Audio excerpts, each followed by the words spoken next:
Hey guys, in today's video I'm going to be showing you how I made a super moisturizing body butter that is focused on treating acne.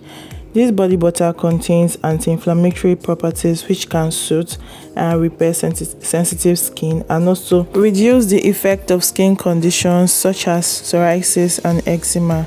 If you're looking for a body butter that rehydrates dry skin, then this is a good option because it is 100% natural, as it is made with natural ingredients that will suit your skin. Watch this video to the end to see how I made this super moisturizing body butter, and don't forget to like, subscribe and also share this video. Alright y'all, let's get into it.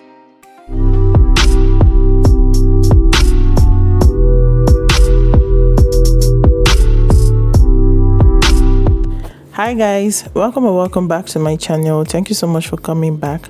My name is Cetyl Alcohol. If you haven't subscribed, please go ahead to hit that subscribe button and also turn on the bell notifications so you don't miss my future uploads. In today's video I'm going to be showing you guys how I made this super moisturizing body butter. To make this moisturizing body butter, we'll be needing a heat resistant container, and for this I'm using 2 glass jars, and I'm also going to be making use of measuring cups to measure out my ingredients, making sure I'm getting them accurately. There are 3 phases involved in making this whipped butter. We have the oil phase, the water phase and the cool down phase, and I'll be starting with the oil phase. And for this I'm making use of shea butter. I'm using shea butter because of its healing properties.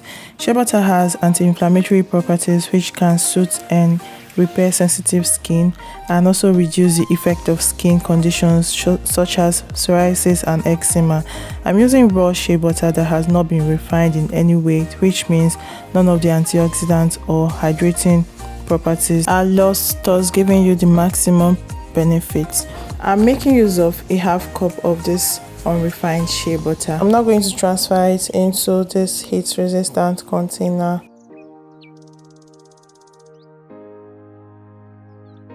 I'm going to be making use of emulsifying wax. This is going to make sure that the oil and water bind well together and stay combined. It helps rejuvenate skin by improving hydration and providing relief to sensitive skin. It is also great for normal combination and also oily skin types as well. I'm going to be using just 3 tablespoons of this emulsifying wax. I'm also going to be using Cetyl Alcohol for this recipe. This is a thickening agent which will help stabilize and thicken our final product. I'll be making use of 2 tablespoons of this Cetyl Alcohol. This serves as an emollient, which means it helps moisturize and soften the skin, not just by providing hydration but also locking moisture into the skin. Next, I'm going to be adding rosehip oil. Rosehip oil contains linoleic acid, a fatty acid that can aid acne prevention and also help treat eczema. This oil helps brighten the skin and reduces inflammation. I'm only going to be using 1 tablespoon. And I'm also going to be using grapeseed oil. This oil has cleansing properties that gently removes excess sebum and also dead skin cells. It also has antimicrobial properties that helps clear and prevent pimples or acne, lightening acne scars and moisturizing the skin. And this is all for our oil phase, so I'm now going to be moving over to the water phase. And for the water phase, I'm going to be starting with rose water, and I'll be transferring this into another container. Rose water is a natural toner that cleanses your pores, removes excess oil and reduces the size of acne. It helps in killing off acne causing bacteria while preventing future breakouts. It also helps maintain skin pH balance and soothes the skin. I'm also going to be making use of aloe vera, and I'm using fresh aloe vera gel. I'm just going to go ahead to extract the gel from the leaf. Aloe vera is widely used for its medicinal properties and skin benefits. It is a rich source of antioxidant, vitamin A, B, C, and E, essential amino acid that keeps skin healthy and glowing. It also has antibacterial properties that can help control and reduce acne causing bacteria. After extracting the gel from the leaves, this is what it looks like. I'm just going to go ahead to proceed to straining this to get a clear gel. And after straining, this is how it's looking. This is 100% pure and natural aloe vera gel. I'm now going to transfer this into this jar. I wanted to add 2 3 tablespoons into this, but I ended up using everything because of the slimy nature of aloe vera gel. And I'll also be making use of raw honey. Honey is a natural humectant which helps keep the skin hydrated and looking plump. It also contains natural bleaching properties that can lighten dark spots and even out your overall skin tone. I'll also add glycerin oil to this. Glycerin is great for the skin because it acts as a humectant which allows the skin to retain moisture, and it also increases skin hydration, relieves dryness, and refreshes the skin's surface. I'll now proceed to the next phase, which is the heating phase.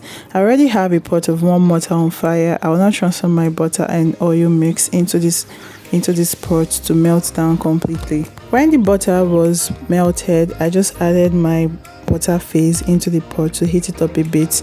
You want the oil and the water phase at almost the same temperature before whipping them up. I just realized my water was too hot, so I took it off the heat. I still have a drop of this emulsifying wax that I refused to melt, but that's fine. It's gonna dissolve later on.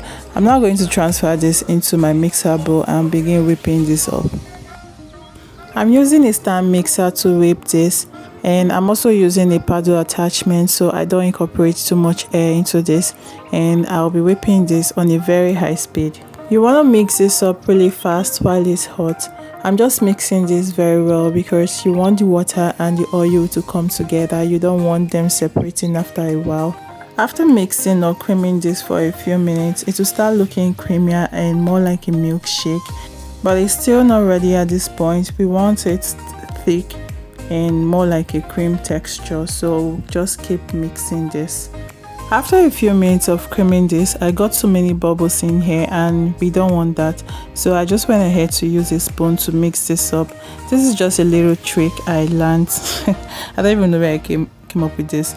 Well, this is just to make the bubbles go away. That is exactly what I'm doing right now. I'll just keep mixing this until I no longer find any bubbles in here, and then I'll proceed to creaming with my mixer again.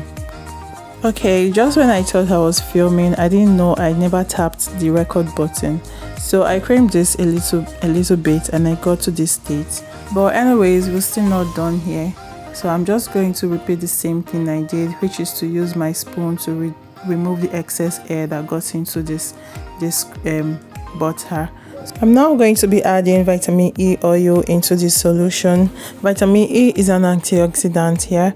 I have oils and water in this cream. If you don't want your oil to go rancid, which means to go bad, then you need to add an antioxidant into it. And not just that, and vitamin E oil also helps moisturize and nourish the skin as well. I'll also be adding tea tree essential oil into this. Tea tree oil is a powerhouse of antioxidants that helps the skin reduce its dryness. It is also very effective against acne due to its anti-inflammatory and antimicrobial properties. I'm now going to turn on my mixer and mix this up really well.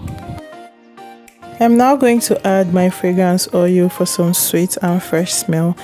Shea butter doesn't smell so good, you know, so you need a fragrance oil to help this cream or body butter smell nice. After adding the fragrance oil, I'll still mix this up to combine thoroughly. And lastly, I'll be adding my preservative to help this cream last longer.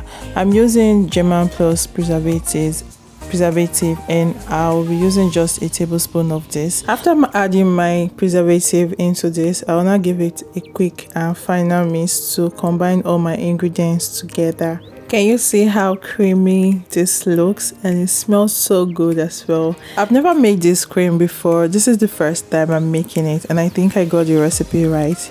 Yeah, you heard me clearly. This is the first time I'm making this, and I decided to film it so we can all learn together, make mistakes, and correct each other. Please try this recipe and let me know what you think about it. Feel free to drop your thoughts or share your thoughts below. At this point, our cream or body butter is ready, so I'm just gonna go ahead to store this in a clean and sterilized container. I'm using this container which you're seeing. This jar was previously use for storing honey, and I decided to use it to store my cream. My environment was not so bright on this particular day and it affected my video and my pictures, but it's still fine. I can't wait for you all to try this out and let me know what you think about it in the comment section. So I'm just gonna go ahead to test this on my skin to prove to you guys that it's perfectly safe. It's safe because we use all the ingredients we use to make this are all natural. I think I took quite much of this cream, but it's fine. It will still glide into my skin. Now can you see how easily it absorbed into my skin? And this body butter works great for dry and dull skin, so please give this a try and let me know what you think. So I bought this salicylic acid but don't know how to use it. If you do, please let's hear your thoughts in the comment section. Alright guys, thank you so much for watching this video to this point. I really hope you like it. If you do, don't forget to thumbs up this video and also subscribe to my channel if you haven't, and share this video as well. I'll see you guys in my next video. Bye.